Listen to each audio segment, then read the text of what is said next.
Bonjour les amis, une nouvelle vidéo de l'atelier de la vigne et une nouvelle journée de travail. Cette journée de travail commence par la remise en route d'un 3008 luxe rouge.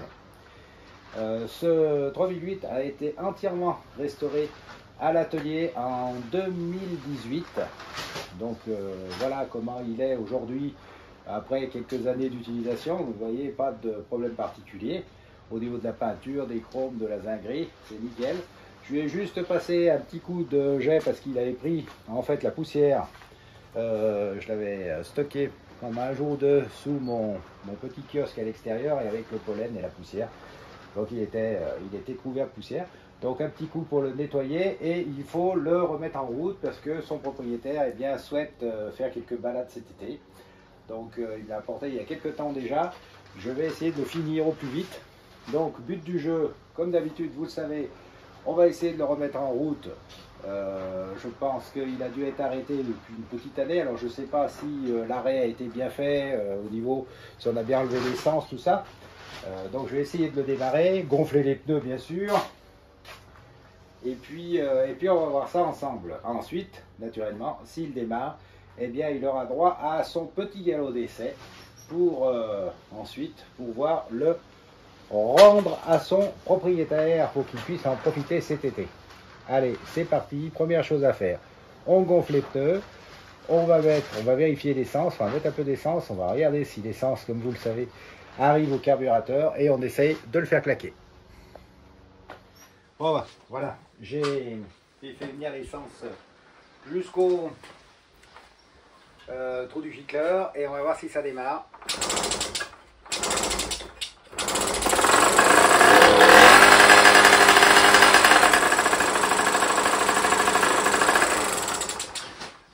Vous voyez, il a bien été arrêté, c'est-à-dire qu'il n'y avait pas du tout d'essence dans le circuit. Le réservoir était vide, donc il a suffi de mettre un peu d'essence dans le réservoir, de tourner un peu le pneu pour, bien sûr que le moteur engraine, question engraine, donc le système d'alimentation, et paf, il a démarré sans problème. Maintenant, je vais vérifier les phares, les feux. Installer à la demande du propriétaire un rétroviseur, parce que lui aussi trouve, comme moi, que la conduite actuelle nécessite ce genre d'accessoires. Faut mieux voir ce qui arrive derrière. Et puis, il sera prêt pour son essai. Je vais également changer le filtre à air, parce qu'il est sale.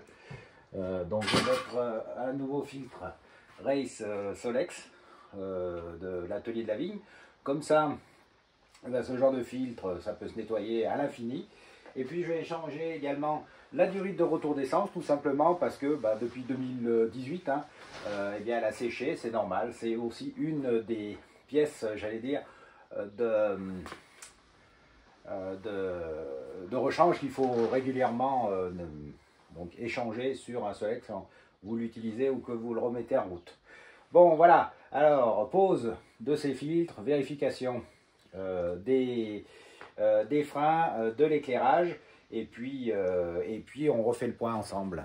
Alors, voilà les amis, donc j'ai fait tout ce que je vous avais dit et on va maintenant vérifier si il démarre bien et si bien sûr il y a les feux et on fera après un test frein.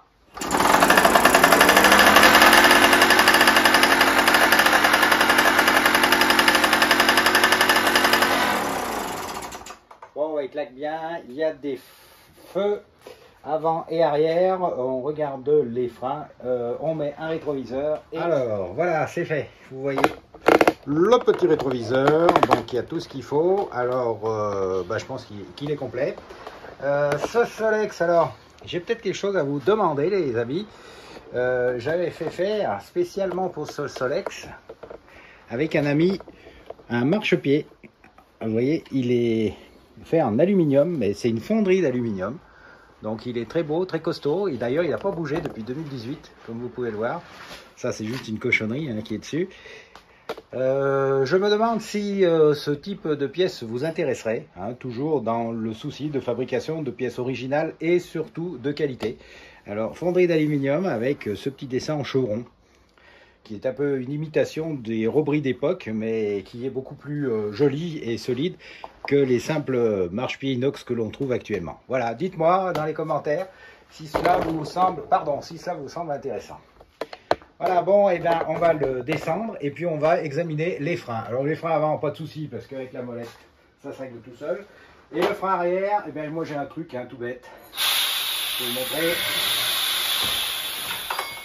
Je le mets au sol. Ah, je vais être obligé d'être de l'autre côté. Je freine et j'appuie sur la pédale. Voilà. Si la pédale ne bouge pas, eh bien le frein pour moi est bien réglé. Voilà, ça c'est un truc tout bête. On continue avec la finition là aussi de ce 5000 blanc névé. Alors vous savez, on l'a remis en route, on l'a essayé, vous l'avez vu aussi sur la vidéo, il marche du feu de Dieu, donc on va plus rien toucher, on va simplement bien sûr lui donner un petit coup de vulcanette pour lui rendre sa brillance, et je vais lui poser, si c'est possible, un petit pare-choc que j'ai trouvé dans un lot NOS, c'est-à-dire New Old Spare, c'est-à-dire des pièces d'époque neuve, et je pense qu'il va bien aller sur ce 5000 parce que il manquait d'accessoires, et comme c'est un 5000 qui va rester au conservatoire de l'atelier, j'aime bien sur chaque Solex mettre un petit accessoire particulier. Alors comme il marche bien, on peut le prendre aussi en balade, donc je vais chercher une paire de sacoches, si possible, soit noire pour trancher un peu, soit blanche. Voilà. Si vous avez d'ailleurs ce type de sacoche pour 5000, vous savez, c'est des sacoches un peu biseautées, hein, n'hésitez pas à contacter par mail l'atelier, ça peut m'intéresser. Voilà. Alors, petit nettoyage, pose de ce pare-choc, et puis on se reprend à monter. Alors, comme je vous l'ai dit, gros nettoyage, ça, il brille de 1000 feux, et j'ai posé le pare-choc, donc d'origine, neuf d'origine, qui va bien, vous voyez, avec même les petits embouts plastiques blancs, ça s'accorde très bien avec l'ensemble. Voilà, j'ai également, bien sûr, puisqu'il a été testé, il ne va peut-être pas repartir tout de suite, vidé le réservoir complètement, et je l'ai purgé de son essence en le faisant tourner jusqu'à ce qu'il cale. Voilà, personnellement, je vous conseille de faire ça avec les Solex. C'est un petit peu plus long à remettre en route, je vous l'ai déjà dit. Vous remettez de l'essence, il faut faire tourner un petit peu donc la roue pour que le moteur puisse réengrainer le circuit d'alimentation. Mais je pense que c'est nettement plus sûr que de laisser de la vieille essence stagner dans le circuit. Voilà. Je vais le descendre, faire une photo, et puis je le rangerai ensuite dans le musée.